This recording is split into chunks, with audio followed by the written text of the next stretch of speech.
The sun glistened off the pristine water of the exclusive country club pool, laughter and splashes filling the air. Families lounged under umbrellas, children ran along the tiled edges, and the soft hum of conversation mingled with the occasional pop of a diving board. Everything seemed calm, almost picture perfect, until a sudden commotion shattered the serenity. A group of wealthy teens, smirking and loud, had cornered a small boy near the shallow end of the pool. He was delicate, shy, and clearly different from the others, their target for cruel amusement. The boy, the son of a billionaire, had autism, and his nervous energy was palpable as he clutched a small pool toy. Without warning, one of the teens shoved him. The child stumbled and tumbled into the water with a splash that echoed across the pool. Gasps erupted from nearby parents. Some rushed forward instinctively, others froze, unsure how to intervene. The boy flailed, his tiny arms paddling, panic flashing across his face. "Hey, watch him," a concerned mother shouted, but the bullies only laughed louder, jeering and pointing at him as if it were a game. Their cruelty was sharp, mocking the child's confusion and fear. Bystanders exchanged worried glances, whispers spreading through the crowd like wildfire. It was in that tense, chaotic moment that she appeared, Maxine Waters. Calm, poised, and unmistakably commanding, she pushed through the gathering crowd. Her eyes locked on the scene with the intensity of someone who refused to let injustice pass unnoticed. The laughter faltered slightly as she approached, a subtle weight in her presence that made people step aside. No one expected what Maxine Waters did next. With a steady, unwavering voice, she called out the bullies, her words cutting through the tension like a whistle. The boys' parents, still stunned, looked on as she guided their son safely out of the water, wrapping a comforting arm around him. The crowd held its breath, sensing that something remarkable was unfolding, a confrontation that would not end in humiliation or fear. Maxine's calm authority, paired with the child's relief, created a striking contrast to the bully's audacity. This was not just a rescue, it was a silent declaration. Cruelty would not go unchallenged. The ripples in the pool mirrored the ripple that was beginning to spread through the crowd, one that would grow into a wave of astonishment and admiration. And in that moment, the audience, and everyone watching, knew that this day at the pool was about to change in ways no one could have anticipated. The boy's small, shivering body clung to the poolside as droplets of water ran down his trembling arms, but the bullies didn't stop. They circled him like predators, laughing cruelly, tossing back sarcastic comments that pierced the air. "Careful, don't drown, baby," one taunted, while another pointed and mimicked his panic, drawing cruel laughter from the rest of the group. Around the pool, onlookers exchanged uneasy glances. A few parents whispered anxiously to each other, their phones half raised, unsure if they should step in. Some hesitated, fearing confrontation with the teenagers. Others tried to redirect their own children, pretending the incident wasn't happening. Yet no one moved decisively until Maxine Waters' sharp eyes scanned the scene. Her gaze swept over the mocking teens, then to the frightened child. She took a deliberate step forward, her presence commanding attention without a word. The bullies paused momentarily, sensing a new force in the room, though none of them fully understood who they were facing. The boy's mother, still kneeling at the poolside, tried to comfort him, her voice shaking. It's okay, you're safe now," she murmured. But safety meant more than physical rescue.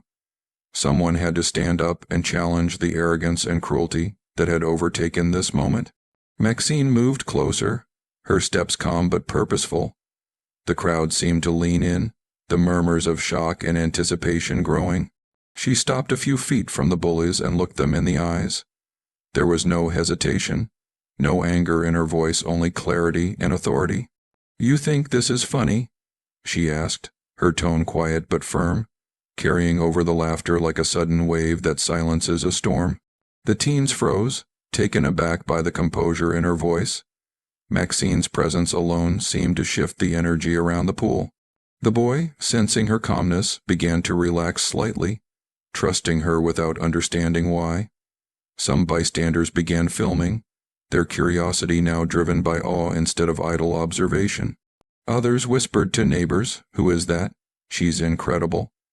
Maxine's eyes didn't waver from the bullies, but she also spared a brief, reassuring glance to the child and his parents. It was a subtle reminder that he was not alone. The tension was palpable, and Maxine knew that words alone might not immediately stop the cruelty, but they would plant the seed of accountability. Every smirk, every mocking gesture from the teens seemed smaller now under her quiet dominance. And then, turning slightly toward the crowd, her voice carried a challenge that invited reflection, not just from the bullies, but from everyone watching. Have you ever seen someone stand up for the powerless? Comment below where you are watching from. Notice how courage can make a difference even when the odds seem stacked. Her engagement with the crowd wasn't just literal, it was symbolic. Maxine had shifted the focus from fear to action. The bullies were on notice, the child was beginning to feel safer, and the witnesses were suddenly aware that silence was no longer acceptable. By the time she stepped fully into the circle, the atmosphere had changed. The laughter had faltered, replaced by uneasy shifting and whispers.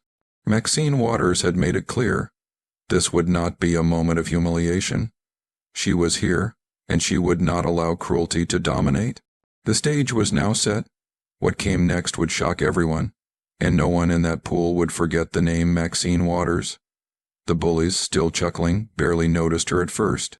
Maxine Waters walked slowly, deliberately, each step carrying an unspoken authority that seemed to ripple through the crowd. The child's small hands clutched his mother's arm, his wide eyes darting nervously between the laughing teens and the woman approaching him. Every instinct in his tiny body screamed fear, yet there was a glimmer of hope in the way he pressed closer to his parent. The poolside chatter had grown tense. Onlookers leaned forward, their eyes fixed on the unfolding drama. Phones lifted, capturing the moment, not for entertainment, but because the air had changed.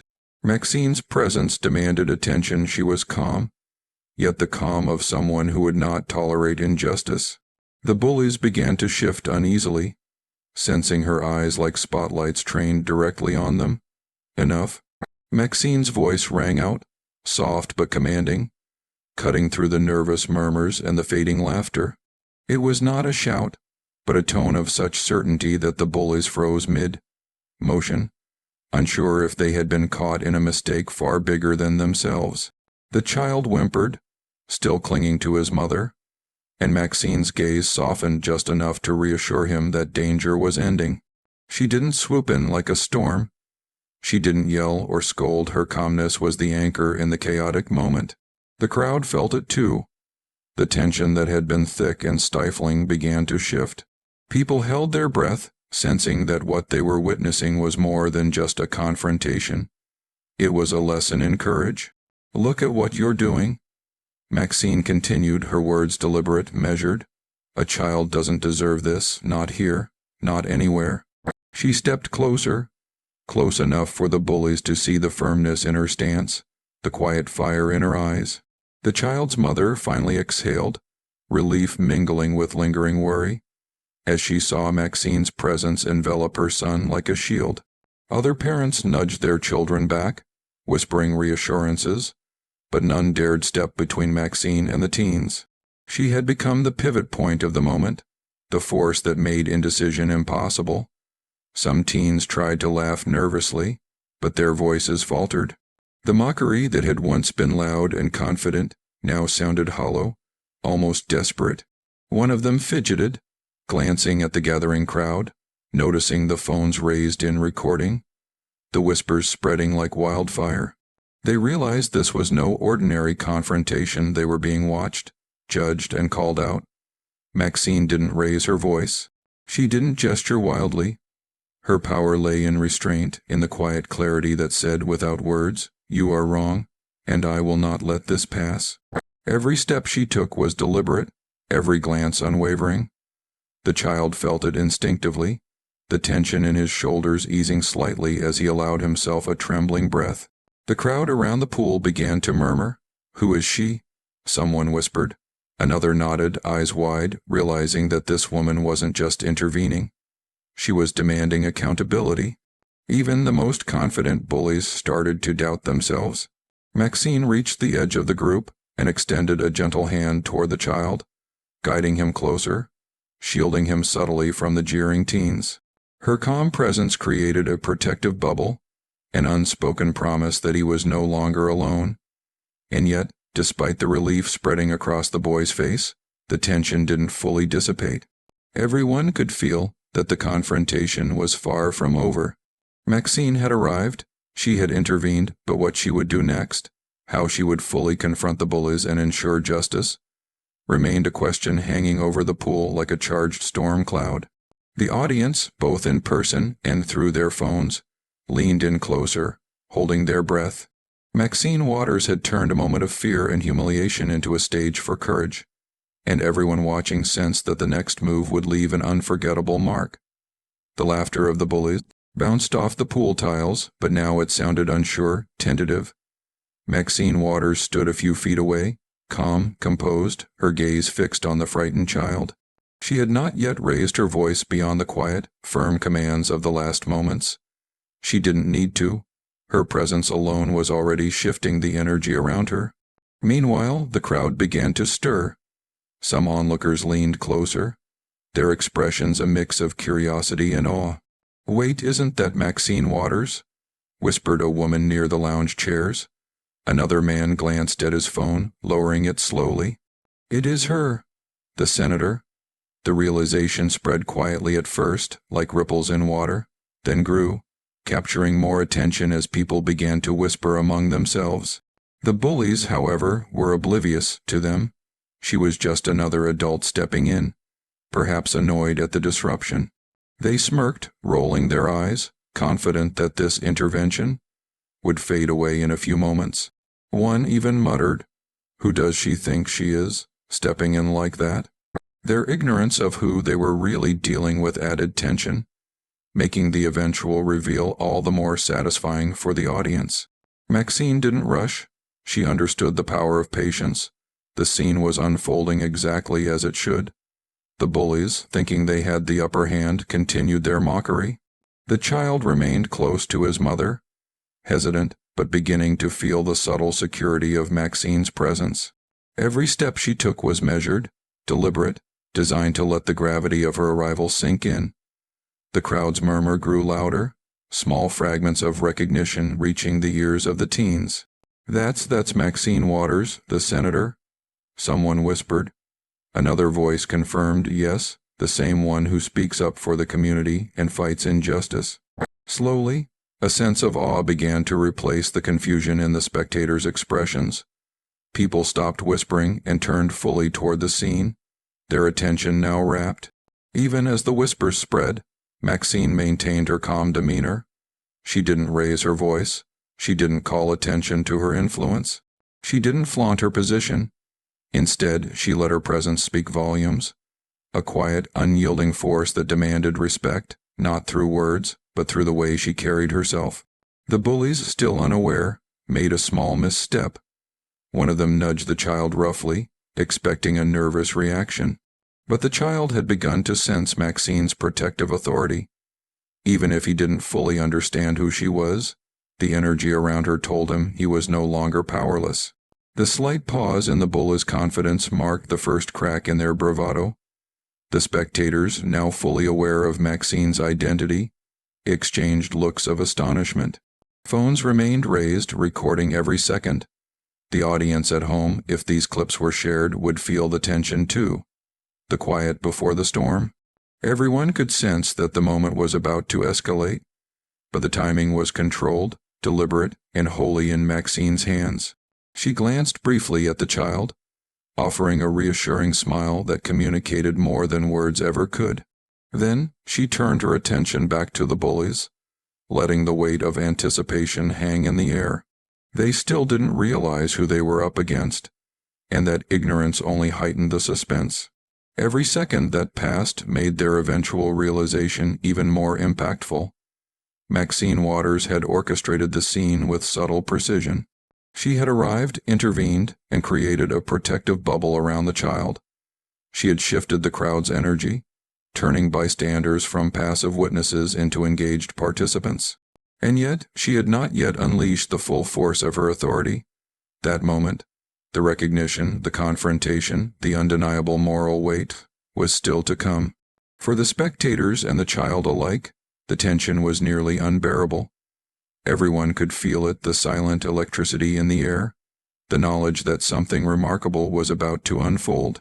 Maxine Waters, with patience and poise, held the room in suspense, preparing for the moment when the bullies would finally understand the power of the woman standing before them. The laughter of bullies had grown uneasy, but it hadn't completely died. Maxine Waters stepped forward, her gaze unwavering, her posture calm but deliberate. She no longer lingered at the edge of the crowd. This was the moment to assert herself, not with rage, but with the undeniable force of moral authority. "Stop," she said, her voice steady and clear. Not a shout, not a threat, just the single word, but it carried weight. The bullies froze. Their smirks faltered, and the echo of their own cruelty suddenly sounded harsh and hollow in the silence that followed. Maxine took another step closer. "You think this is funny?" she continued, her tone firm but composed. "You think mocking a child who cannot defend himself is entertainment? Let me tell you something, there is nothing funny about cruelty, nothing admirable about power used to humiliate the innocent, and nothing clever about thinking that someone standing up for justice is someone to fear." The crowd had gone quiet. People leaned forward, murmuring softly among themselves. Some of the parents whispered encouragements, others simply watched in awe. Maxine's calm had transformed the energy of the scene. The weight of her words sank into every heart present. It wasn't just that she was confronting the bullies. It was the way she did it. Controlled, unwavering, and deeply principled. The autistic child clung to his mother, peeking up at Maxine with wide, tentative eyes. She knelt slightly to bring herself closer to him, a subtle reassurance that he was no longer alone. "You are safe now," she said quietly, but with a tone that carried across the pool. "And no one here should ever forget that every person, no matter their size, their abilities, or their differences, deserves respect." One of the bullies scoffed, trying to reclaim some semblance of control. "Who do you think you are?" he muttered, voice wavering. Maxine's gaze never wavered. "I am someone who will not allow injustice to stand in my presence," she said calmly, letting each word resonate. "You can push, laugh, and mock all you want, but every person who witnesses this moment knows the truth. And the truth is that your behavior is unacceptable. Shame isn't optional here. It's demanded by your own actions." The crowd began to murmur, their voices growing steadily. Whispers spread. "She's right, he didn't deserve that. Look at her calmness, she's incredible." The bullies began to feel the shift, the invisible weight of social and moral judgment pressing down on them. The more they tried to shrug it off, the smaller and less certain they became. Maxine stood tall, her presence a quiet storm. She didn't shout, she didn't threaten, they were already intimidated, not by her strength, but by her courage and conviction. The power dynamic had shifted entirely. Physical size and loud voices no longer mattered. Moral clarity and steadfastness had taken the lead. She glanced again at the child, offering a gentle smile. It was a small gesture, but enough to make the boy straighten slightly, feeling a newfound sense of protection and dignity. The mother exhaled in relief, her eyes moist with gratitude. "This," Maxine concluded, her voice firm yet kind, "is how we choose to act. Not through fear, not through ridicule, but by standing up for what is right even when it's hard, even when no one else does." The bullies, now quiet, invisibly shaken, avoided eye contact. They had been confronted not with anger, but with something far stronger, the undeniable power of moral authority. The crowd sensed it too, murmuring approval and admiration, their whispers carrying a sense of awe and solidarity. In that moment, the stage was fully set. Maxine Waters had demonstrated that courage, calmness, and conviction could silence arrogance and intimidation. She had made it clear that standing up for the vulnerable was not just possible, it was necessary. And everyone watching knew that what came next would be the reckoning the bullies never anticipated. The air around the pool was electric. The bullies still smirked, though uneasily, until a quiet murmur rippled through the crowd. "Wait, that's Maxine Waters," someone whispered. Another voice confirmed, "The senator, the one who fights for justice." The realization spread like wildfire, and suddenly the teens' confidence began to crumble. Their bravado, which had seemed unshakable moments before, faltered. Eyes widened, voices stammered, and a few of the bullies exchanged nervous glances. We didn't know," one muttered, his face flushing red. They had been mocking a child, thinking no consequences would reach them. But now the presence of Maxine Waters, someone whose authority and reputation preceded her, turned their arrogance into shame. The crowd erupted into whispers, gasps, and quiet cheers. Phones that had been recording every moment now captured the raw astonishment, the tension breaking like a dam. Onlookers were no longer passive spectators, they were witnesses to a moment of true moral reckoning. The bullies had underestimated the woman standing before them, and the lesson came hard and fast. Maxine remained composed, her demeanor calm but commanding. She didn't gloat, she didn't raise her voice further, and she didn't make the moment about her own status. Instead, she extended a steady, reassuring gaze to the child, who clung slightly less tightly to his mother now. The boy's small shoulders relaxed for the first time, relief washing over his face. "This is not about me," Maxine said, addressing the teens and the crowd alike. "It's about how we treat one another. Every person deserves respect. Every act of cruelty carries consequences not just from others, but from the way it shapes our own character."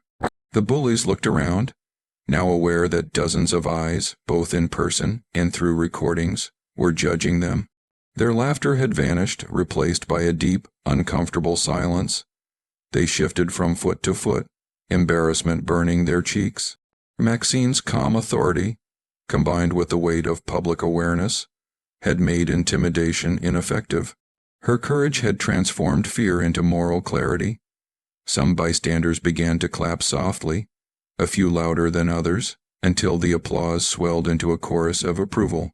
Cheers rang out, celebrating not only the protection of the vulnerable child, but also the demonstration of integrity, courage, and empathy. Maxine's actions had reminded everyone present, and those who would see the recordings later, that standing up for the powerless was a force more powerful than fear or mockery. She turned back to the child, bending slightly to offer a gentle hand. "You are safe now," she said, her voice soft but confident. "And you should always remember that courage isn't about fighting alone. It's about knowing someone will stand with you when you need it most." The bullies, now fully humbled, avoided eye contact, their earlier arrogance replaced with shame and introspection. The crowd cheered even louder, their admiration for Maxine palpable. It was not just the triumph over intimidation that inspired them. It was the grace and dignity with which she had handled the moment. In those few minutes, the entire poolside had transformed. A moment that had begun with fear, cruelty, and helplessness ended with empowerment, justice, and a profound lesson in moral integrity.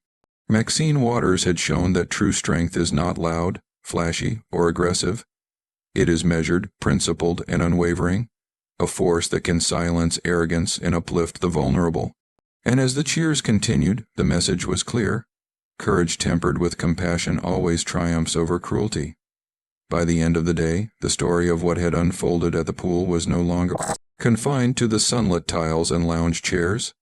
Phones captured every moment the confrontation, the courage, the unwavering calm of Maxine Waters.